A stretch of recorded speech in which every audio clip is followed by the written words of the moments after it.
Halo Soccer Mania, ada 27 berita panas hari ini, mulai dari Liga Pro Saudi sampai update info pemain yang lagi hangat. Jangan sampai terlewat satu pun. Mari kita mulai. Kita mulai dari berita pertama. Al-Ittihad mengamankan kemenangan tipis 1-0 atas Al-Hazm di Saudi Pro League dalam laga yang berlangsung ketat. Bermain di kandang sendiri, mereka harus berjuang ekstra setelah kehilangan satu pemain usai kartu merah untuk Moussa Diaby di menit ke-34. Gol penentu baru lahir lewat Abdul Rahman Al-Obod pada menit ke-72. Jadi satu-satunya momen yang benar-benar memecah kebuntuan. Berkat hasil ini, Al-Ittihad berada di posisi ke-6 klasemen Liga Pro Saudi dengan 45 poin, sedangkan Al-Hazm berada di posisi ke-11 dengan 31 poin. Masih dari Liga Saudi, Al-Nassr tampil jauh lebih beringas. Al-Nassr pesta gol 5-2 atas Al-Najmah di Saudi Pro League. Tuan rumah sempat tertinggal lewat gol Rakan Al-Tulaihi di menit ke-45, tapi Abdullah Al-Hamdan di menit ke-45 lebih dan Sadio Mane menit ke-45 lebih membalikan keadaan sebelum jeda. Felipe Cardoso menit ke-47 sempat menyamakan skor, namun Ronaldo mengunci kendali lewat penalti di menit ke-56 dan gol keduanya di menit ke-73. Mane menutup pesta lewat gol tambahan di masa injury time. Berkat hasil ini, Al-Nassr berada di puncak klasemen Liga Pro Saudi dengan 70 poin, sedangkan Al-Najmah berada di posisi ke-18 dengan 8 poin. Kemenangan besar Al-Nassr itu jadi panggung kembalinya sang kapten. Sempat hilang dari lapangan selama 34 hari karena cedera hamstring. Banyak yang bertanya apakah Cristiano Ronaldo masih bisa langsung panas. Jawabannya datang cepat. Dalam laga comeback bersama Al-Nassr, ia bukan cuma tampil, tapi langsung mencetak 2 gol dan mengantar timnya menang 5-2 atas Al-Najmah. Totalnya kini 967 gol karir, hanya 33 lagi menuju angka 1000. Di usia 41, ritmenya mungkin berubah, tapi instingnya jelas belum habis. Geser ke Spanyol, skor tipis juga mewarnai kasta tertinggi La Liga. Rayo Vallecano menang susah payah 1-0 atas Elche di La Liga dengan laga berlangsung ketat meski tim tamu sempat tampil agresif sejak awal. Gol tunggal baru lahir di menit ke-80 lewat Randy NTK yang baru masuk dan langsung jadi pembeda. Berkat hasil ini, Rayo berada di posisi ke-12 klasemen La Liga dengan 35 poin, sedangkan Elche berada di posisi ke-17 dengan 29 poin. Dari Spanyol, kita intip dominasi PSG di Liga Prancis. PSG menang meyakinkan 3-1 atas Toulouse di Parc des Princes dalam lanjutan Ligue 1. Ousmane Dembélé jadi bintang lewat 2 gol di menit ke-18 dan menit ke-42. Sementara Rasmus Nicolaisen sempat menyamakan skor di menit ke-22. Gol penutup datang dari Goncalo Ramos di masa injury time menit ke-90 lebih. Berkat hasil ini, PSG kokoh di puncak klasemen Ligue 1 Prancis dengan 63 poin, sedangkan Toulouse berada di posisi ke-9 dengan 37 poin. Di balik kemenangan PSG, ada catatan spesial bagi Achraf Hakimi. Awalnya datang sebagai rekrutan mahal dari Inter, ekspektasinya ke Achraf Hakimi langsung tinggi. Di tengah tuntutan itu, ia pelan-pelan membuktikan diri lewat kecepatan dan kontribusi dua arah yang konsisten. Jumat malam, sempat dicatat laporan klub, laga kontra Toulouse jadi penampilan yang ke-200 untuk PSG. Bukan sekedar angka, tapi cermin perannya yang makin vital sejak 2021. Dengan kontrak hingga 2029, Hakimi bukan lagi proyek, dia sudah jadi fondasi. Bicara soal fondasi tim, Ghana kini mengincar pelatih kelas dunia. Ghana butuh arah baru jelang Piala Dunia 2026, apalagi mereka masuk grup berat bareng Inggris, Kroasia, dan Panama. Dalam situasi itu, nama Joachim Löw muncul sebagai solusi yang mulai mendekati kata sepakat. Ex-pelatih Jerman itu dikabarkan hanya dikontrak khusus untuk turnamen dengan bayaran sekitar 157.000 euro per bulan. Informasi yang beredar menyebut negosiasi sudah di tahap akhir. Nasib berbeda dialami Italia yang justru harus kehilangan nahkodanya. Kegagalan lolos ke World Cup 2026 jadi titik balik pahit bagi Gennaro Gattuso. Harapan sempat hidup sampai final playoff, tapi Bosnia and Herzegovina menghentikan langkah itu lewat adu penalti. Tak lama setelah itu, FIGC memastikan kerjasama berakhir.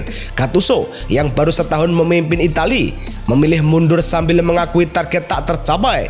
Keputusan ini meninggalkan pertanyaan, siapa sosok berikutnya yang bisa mengembalikan arah Gli Azzurri. Kabar pahit juga datang dari Italia soal polemik Romelu Lukaku.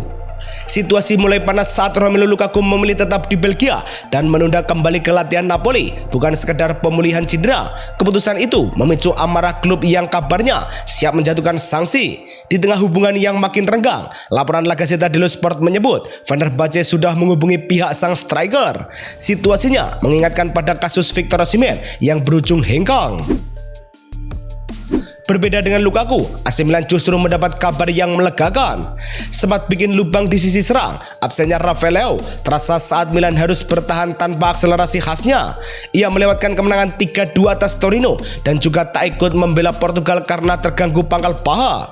Kini situasinya berubah. Menurut laporan internal klub, Leao sudah kembali latihan penuh dan mulai mengejar ritme terbaiknya. Waktunya pas karena Milan bakal menghadapi Napoli dalam laga penting. Lini belakang Italia pun tak luput dari incaran raksasa Spanyol. Barcelona langsung ngetes situasi dengan ngajuin 45 juta euro buat Alessandro Bastoni, tapi Inter nggak goyah dan langsung nolak. Klub Milan itu nahan di angka minimal 60 juta euro, tanda kalau mereka nggak mau kehilangan pilar penting dengan harga murah. Menurut laporan yang beredar, Barca juga siap menaikkan daya tarik lewat gaji 7 juta euro per musim, lebih tinggi dari kontraknya sekarang. Negosiasi masih jalan, masing-masing cari titik temu. Selain Bastoni, Juventus kini mulai menjajaki peluang transfer besar. Kontrak Bernardo Silva di Manchester City bakal habis, tapi dia belum buru-buru menentukan langkah. Menurut Fabrizio Romano, Juve mulai bergerak dengan menghubungi agen Jorge Mendes untuk membuka peluang transfer. Silva disebut masih menimbang motivasi bermainnya sebelum memilih klub baru. Meski pintu turun terbuka, kendalanya ada di gaji. Dia sekarang dapat sekitar 10 juta euro per musim dan sulit turun jauh dari angka itu. Sambil mengincar pemain baru, Serie A memberi apresiasi buat Fabregas.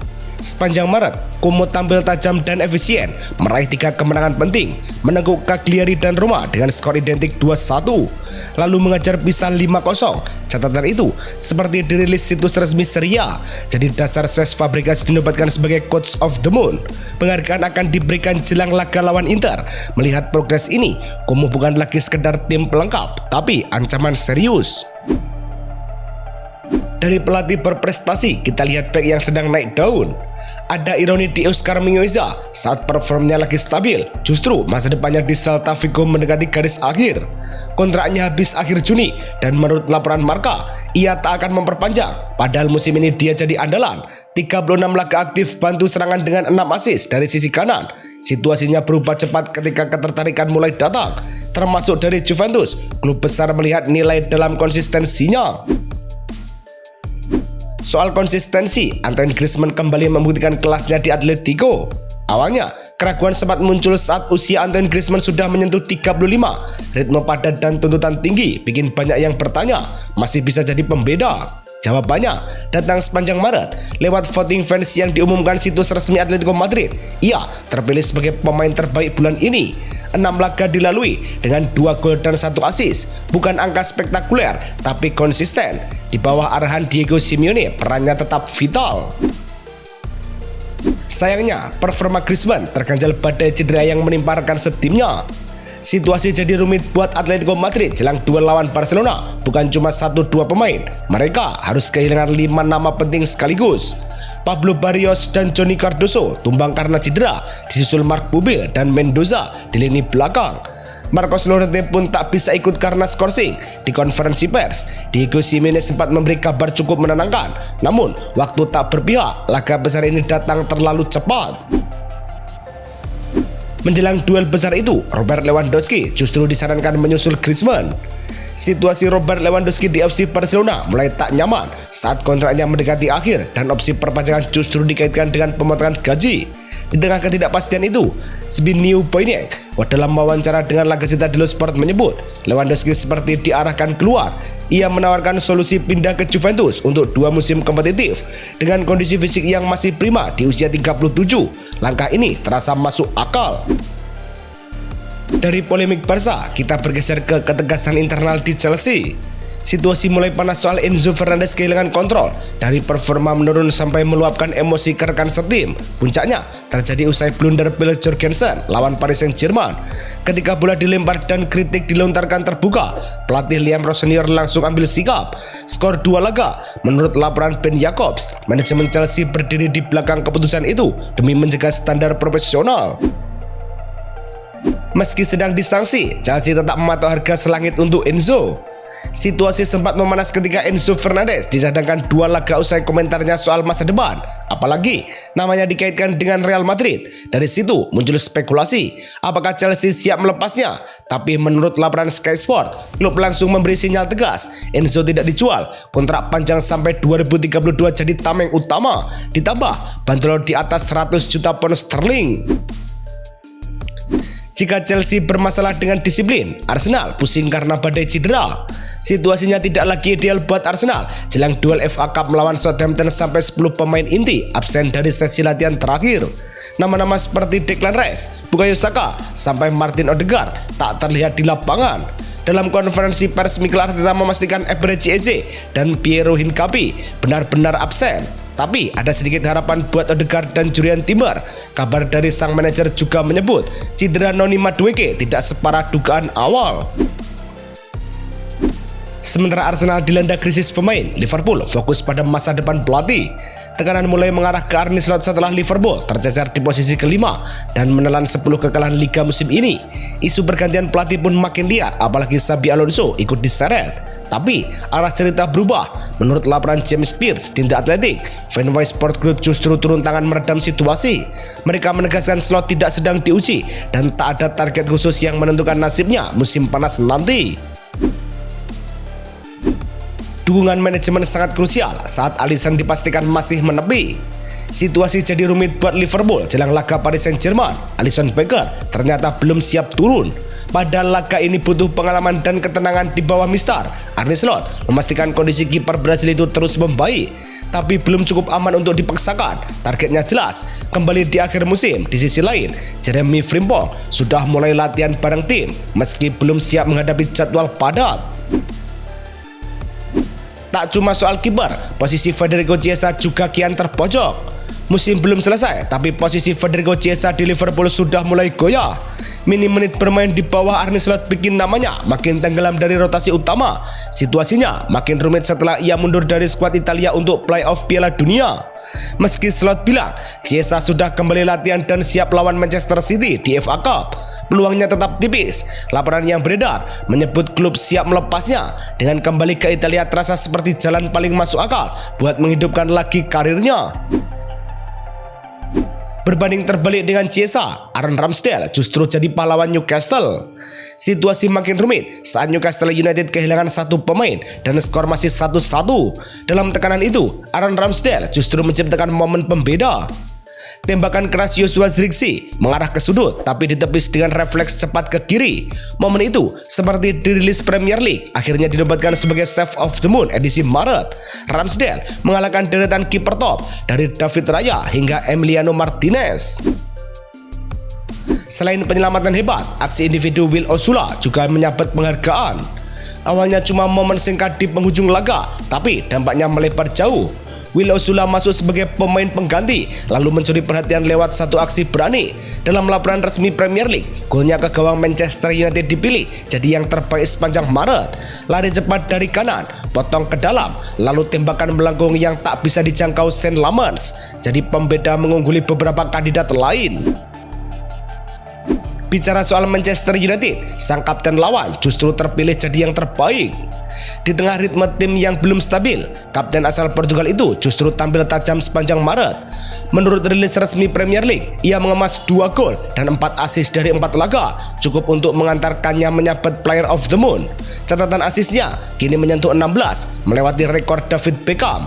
Ia juga menyamai 6 penghargaan milik Cristiano Ronaldo. Melengkapi deretan penghargaan, Mikel Arteta dinobatkan sebagai pelatih terbaik. tekanan sempat mengintai saat Arsenal butuh konsistensi di momen krusial. Jawabannya datang sepanjang Maret. Tim asuhan Mikel Arteta menyapu bersih 3 laga, menenggut Chelsea 2-1, lalu menang tipis atas Brighton lewat sepakan Bukayo Saka, dan menutupnya dengan kemenangan 2-0 atas Everton berkat impact pemain pengganti. Catatan resmi Premier League juga menyebut jarak 9 poin dari Manchester City kini terbuka. Arteta pun diganjar pelatih terbaik bulan ini, unggul dari pesaing lain. Itu tadi 27 berita untuk hari ini. Menurut Soccermania, mana yang paling mengejutkan? Yuk diskusi di kolom komentar. Jangan lupa like dan subscribe. Sampai jumpa besok.